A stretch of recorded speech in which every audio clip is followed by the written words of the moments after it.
Mas Indra. Baik, kemudian ada Pak Rian Nugroho, pengamat kebijakan publik. Selamat malam. Malam, Mas. Bang Rian, kita akan lihat dulu apa yang terjadi hari ini, Pak Hanif.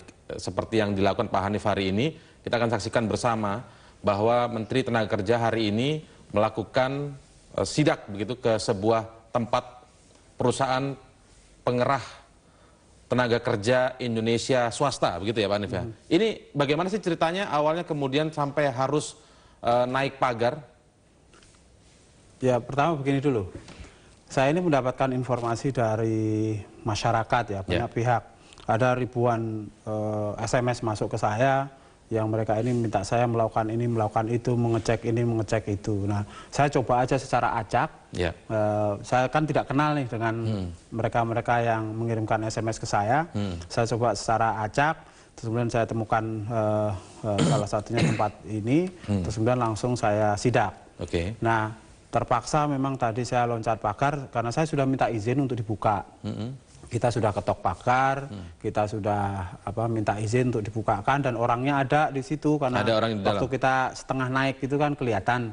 Ya kan? Tapi malah telepon segala macam itu lama sekali, hampir setengah jam itu nggak dibuka-buka. Ya terpaksa lah. Orangnya tidak mengenali Pak Hanif sebagai Menteri Tenaga Kerja atau? Mungkin tidak, tapi kan saya sudah menyampaikan. Saya sudah sebutkan nama saya sudah sebutkan bahwa saya ini Menteri Ketenagakerjaan Republik Indonesia. Tapi tetap saja tidak dibuka. Saya bayangkan kalau misalnya seorang menteri untuk masuk ke sebuah penampungan TKI saja nggak bisa. Bayangkan misalnya kalau keluarga mau nengok. Ya kan? Apakah akan mudah? Bagaimana misalnya masyarakat umum? Nah itulah kenapa tadi ya apalagi keluarga dari para TKI ini ketika mau menjenguk atau melihat kondisi saudaranya yang ditampung di sini begitu akan lebih susah. Dan saya punya pengalaman itu.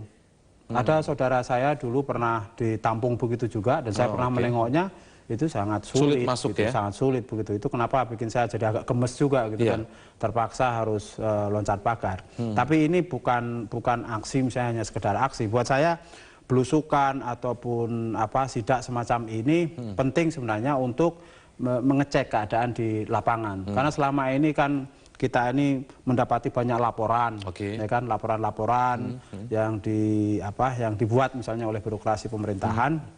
Tentu itu hal baik ya kan sebagai masukan. Nah, tetapi kita perlu memastikan bahwa apa yang ada di kertas itu cocok dengan apa yang terjadi di lapangan. Itulah kenapa sidak semacam ini menjadi sangat penting dan perlu. Tetapi ada catatannya. Satu, bahwa sidak ini tidak boleh menjadi sesuatu yang sifatnya hanya monumental belaka atau temporer ya kan. Makanya saya tadi sudah menyampaikan kepada jajaran saya di Kementerian Ketenagakerjaan RI bahwa sidak-sidak semacam ini harus rutin dilakukan dan tidak boleh disetting, mau disidak kok kemudian diatur. Jadi dulu. ini nggak disetting sebenarnya? Ya enggak, justru karena nggak disetting maka kejadiannya seperti itu. Karena saya dulu pernah zaman saya staf khusus, saya melakukan sidak lalu bocor. Ya kan, begitu bocor itu tempatnya udah berubah. Udah rapi. Ya kan? Yang tadinya nggak ada tempat pelatihan, nggak ada ruang kelas misalnya, itu jadi berubah semua. Ini pertanyaan yang ingin saya sampaikan sebenarnya. Kalau memang tidak setting, memang ada banyak wartawan saat itu di situ, atau wartawannya ada banyak wartawan yang enggak, kalau wartawan ya pasti kan wartawan dari kementerian. Gitu. Tapi dari kementerian ikut saja langsung. Ya, ikut saya kira-kira gitulah. Nah, tetapi kalau soal pengertian maksud saya setting itu adalah begini, kita mau datang, yang datang ini yang mau didatangi udah tahu duluan, jadi segala sesuatunya udah diatur kayak gitu, sehingga kita hanya mendapatkan hal-hal yang baik saja, informasi-informasi yang sifatnya positif saja. Nah, kalau kita menggunakan model semacam itu berkunjung bukan sidak ya namanya. Jadi berkunjung dan kita nggak ada dampaknya. Jadi yang ingin saya katakan satu, bahwa dari segi cara belusukan semacam ini penting. Ya kan? Tetapi dia tidak boleh dilakukan secara temporer. Dia harus terus-menerus dilakukan, ya kan, secara periodik begitu dan sifatnya ya memang mendadak. Ya kan, itu yang pertama. Yang kedua, bahwa belusukan semacam ini harus direfleksikan ke dalam kebijakan. Itu yang saya pikirkan dan saya akan lakukan. Direfleksikan ke dalam kebijakan, itu perlu dicatat. Betul.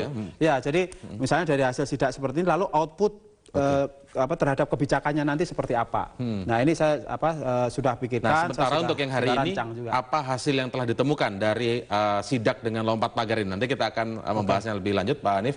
Tetaplah bersama kami pemirsa di Prime Time News.